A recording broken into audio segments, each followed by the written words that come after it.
Hi there. Okay, AngularJS. This is just going to be a getting started tutorial, just like a quick way to get started with AngularJS. I realize that there is some extra effort required to get into Angular, but once you get the basics of it down, you will be tempted to use it in every project of yours. At least I was. Okay, I'm going to use JS Fiddle. Let's select Angular 1.2.1.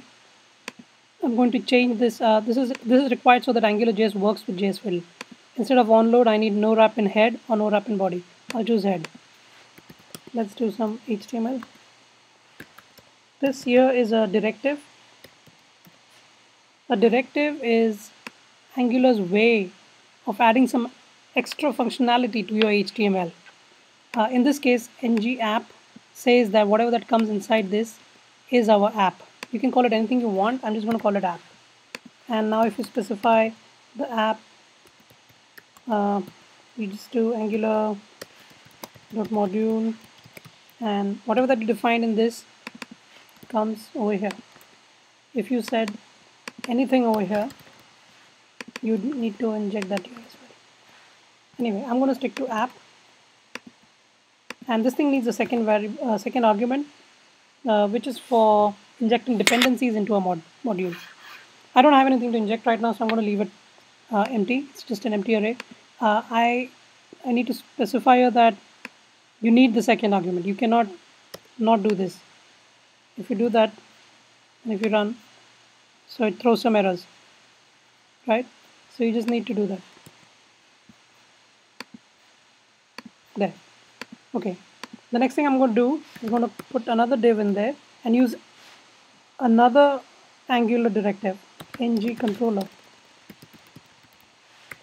The naming convention for controllers is the name followed by CTRL. You can call it anything you want. I'm going to follow the convention here and call it main CTRL. I'm going to copy that and I'm going to define the now if at this point if I run this, it's going to throw an error because I told Angular that I have a controller called main controller and I needed to initialize this on this div using this directive, but I didn't define this control anywhere. So this thing is throwing some errors now. Okay, so let's define that. How do we do that? App.controller, and now in here you define the controller starting with its name, main controller, followed by the second argument, which is the definition of the controller. One small thing is I need to inject scope. The scope thing is quite brilliant. Scope is the glue between the HTML view and the JavaScript controller. So anything that you change over here inside scope will reflect over here, and anything that you do from here will reflect over here as well. This is the two-way binding thing, and let's just demonstrate this. Let's say I've got a variable called scope.name. I'm going to call this John, and in here I'm going to specify that name. This name comes from here, scope.name, so that's why I'm specifying name. Anything under scope will be available over here. If I run that, I can see John.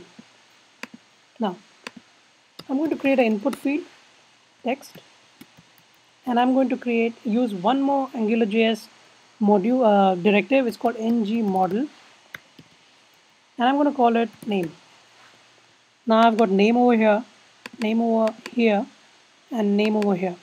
Needless to say, they are all going to update even if one of them changes. So I'm going to run that code. At this point, now I'd not even specify that the value of input type text ng model is name as John, but it automatically took it because I had specified the model name over here. Now the model name is just a reference to scope.name. So if I change this now and do Paul instead, it instantly updates it in the view.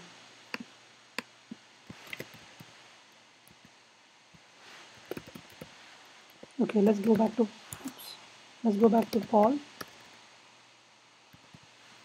Now I want to show you something which demonstrates that whatever that we change over here is also changing in the controller. So let's just put up a button over here, just a check. So there's a button, does nothing at the moment.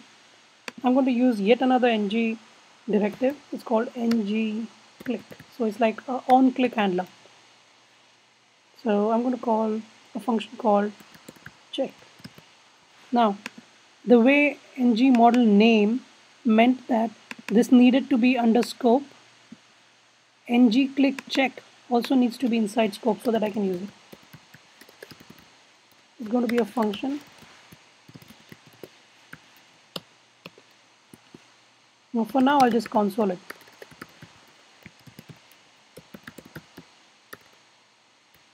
Now let's run that. Check. There you have check. Let's just convert this to alert. There, check. Now instead of check, let's put scope dot name. This thing over here. We want to see if the name changes in the control as well. We know already that if I do poll over here, the view updates. I want to see if it updated in the control as well. So check. There, it's poll. If I do Ringo, do check. There, it's Ringo. If I do George, check. George. Anyway, so this is just a small example of the two-way binding that Angular does. Some of the other frameworks, what they do is they will get the JSON object and they'll mash it up with the template and then draw the HTML, they'll render the HTML. So it's like a one-way thing, you know. You have the template somewhere and you have the data model somewhere, and then you mash it together and render it as HTML. Whereas in AngularJS, your template is right here. It's like a living template. Any changes that you make in the controller for the variables inside it, it will update it automatically.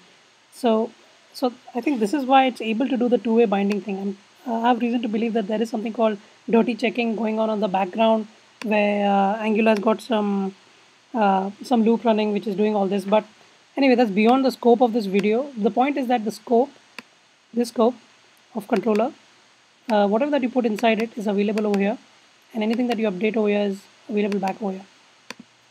Okay, so I'm going to get rid of all of this and this, and I'm going to create an h4 element and call it, and use a template called user.name. If I run that, nothing happens. I specified user.name, yet nothing was drawn over here. Since this is inside a controller, Angular knows that it needs some value over here. It doesn't find it, so it doesn't mean that it'll just draw it like that. So we need to specify that. The simplest way to do is scope.user is equal to object, and then give a name over here. Let's call John again.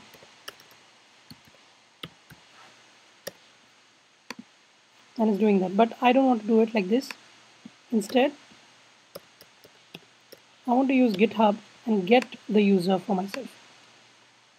So I'm going to continue with the template over here, and after the name I would like to add the image, like the avatar of the user, and I'm going to do user.avatar URL. Okay, so before I do that, I need this information, this user model. So I'm going to define a function for this called get user. Let's call it get user profile is equal to function,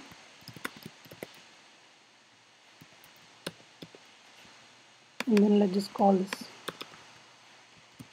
At this point it won't do anything because we haven't defined it really. So what I'm going to do in this function is I'm going to use an Angular service to get this user profile. Now Angular has a service, a factory, and a provider, and something called value. So without getting too much into the detail, the thing is all these are the same thing. It's not necessarily that they're not necessarily different. They're all singletons. Just the way they differ is in the sophistication in which they're defined. So a factory would be defined in a particular way, a service would be defined in a particular way, same with the provider. So they all serve the same purpose, it's just that the sophistication changes from one thing to the other. I'm going to use a service, and just like a controller, a service is defined like app.service. First argument is the name, second argument is the definition of the service. Let's call this service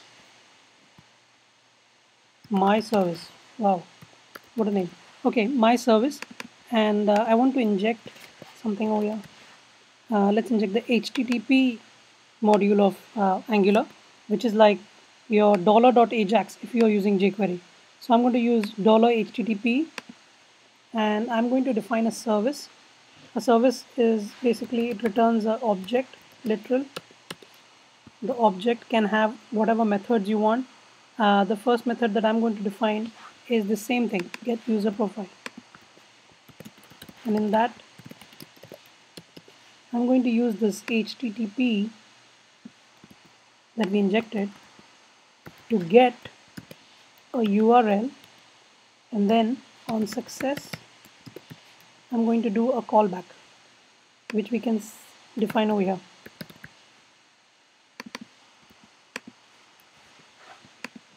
And the URL is https://github.com/users/ I'll use my name for now. So at this point, we've got this service, which is basically an object with only one parameter called get user profile, which is a function. It accepts a callback, which will get executed on success. The way we called success, we can also call error and define whatever we want in over here. But I'm not going to do that. I'm just going to stick to success. So what we're doing over here is this service has a method called get user profile, a parameter called get user profile. It's an object which is getting returned, and that get user profile accepts a callback which will get executed after whatever it has to do is done, which is using the HTTP which we injected over here dot get the URL from which we want to get the data, and on success I'm going to execute this callback right over here. So since it's a service, I need to tell the controller that there is something called my service which I need to inject right after the scope. So now the controller knows that there is something called my service which it can use. We had already started defining a function for get user profile. We'll use this my service to get the user profile. And since the parameter for get user profile is a callback, I'll just define the callback right inside over here. In the callback, all I'm going to do is set the data that came from the service to the user inside the scope. Now at this point, if I run this, oh okay, so it's drawn this as well. Oh yeah, of course, because I had set up the template over here.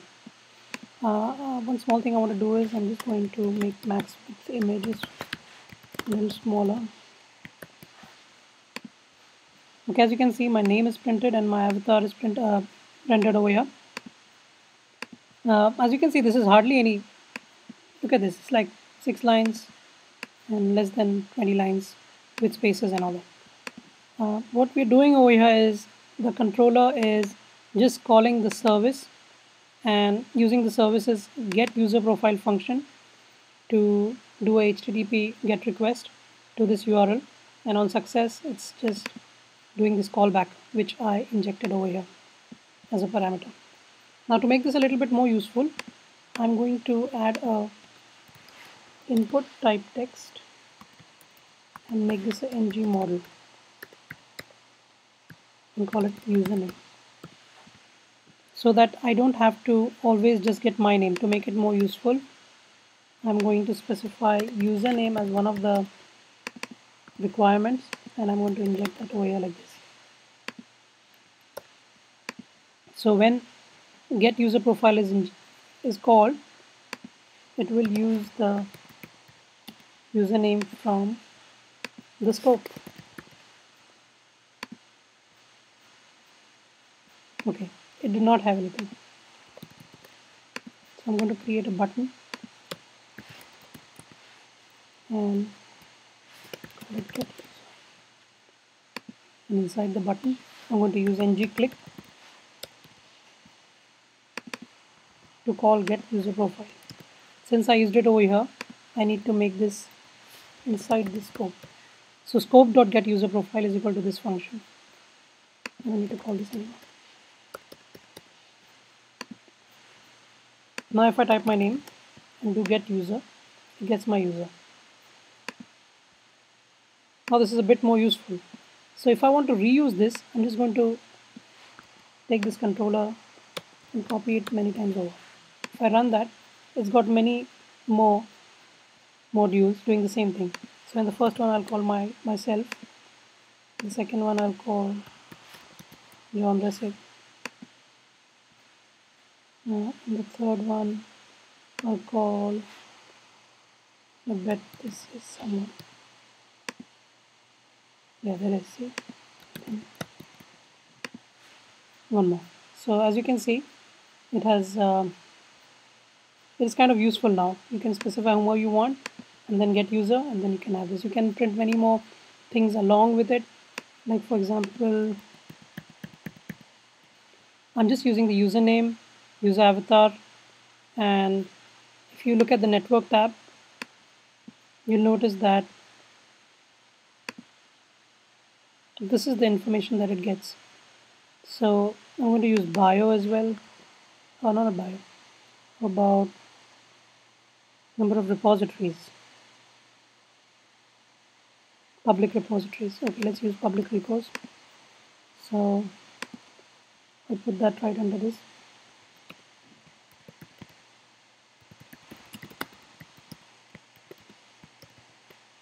User dot public repos.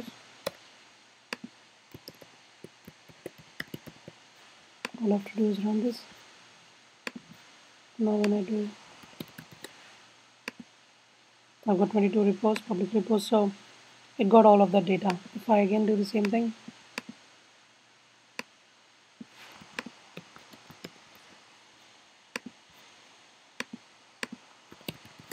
let's line up everybody.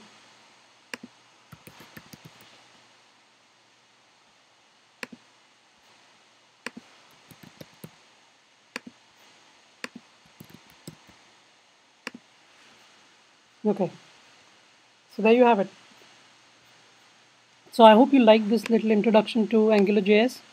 The whole objective is to show you how easy it is to get started. Actually, it's not as complicated as it seems to be at the first time. It's just that it's a very different way of doing this.